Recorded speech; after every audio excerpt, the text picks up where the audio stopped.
It's no conspiracy that global warming is the biggest threat that faces us as a society today. Our naive wastefulness is leading our planet to the brink of an irreversible extinction.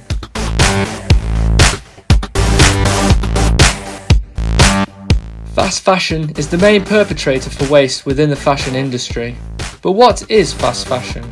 Well, it's the term used for clothes that replicate the latest catwalk designs, but which are manufactured as quickly and as cheaply as possible in order to get into retail stores as soon as possible.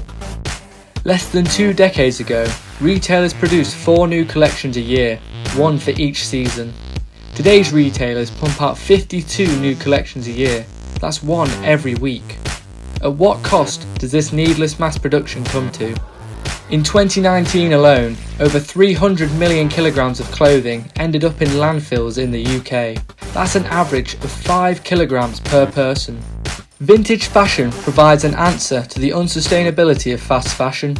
Reusing and repurposing old clothing instead of buying the latest straight from the catwalk clothes can help reduce fashion's environmental impact. But do consumers really consider the environment when buying new clothes? Yeah, with fast fashion it's a lot of waste material that gets thrown away, whereas if you're recycling it's reused, and obviously you're not going for all these factory things. It's better for the environment. Yes, but it's not like first thought, but definitely yes.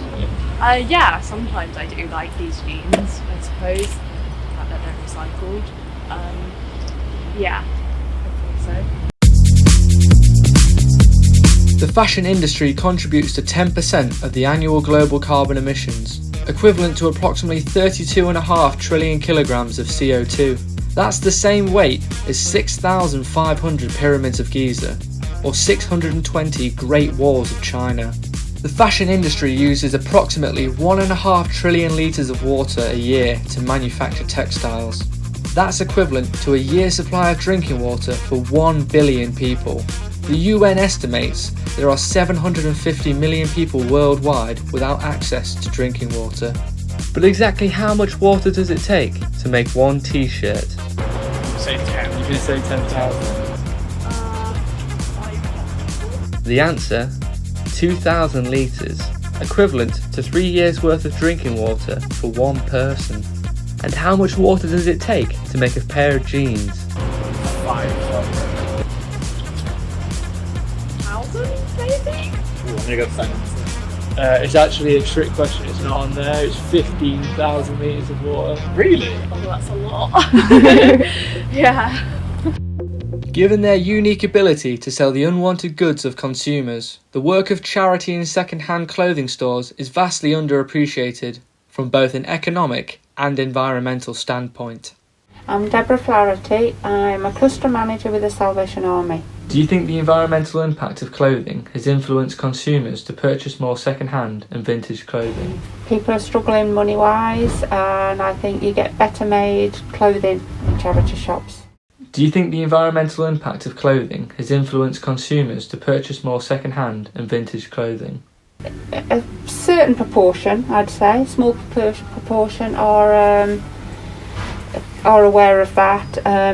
The others, I don't think it matters with them. Why do you think it's important that people shop in second-hand and vintage stores? Because it's recycling, and they're better made, they're cheaper, they're not damaging to the environment. Why not? Do you think it's more important to reuse and repurpose old clothing than to just go out and buy the latest trends? Yes, there's no need to keep buying and buying and buying. It's just re-merchandising and boosting the retail trade.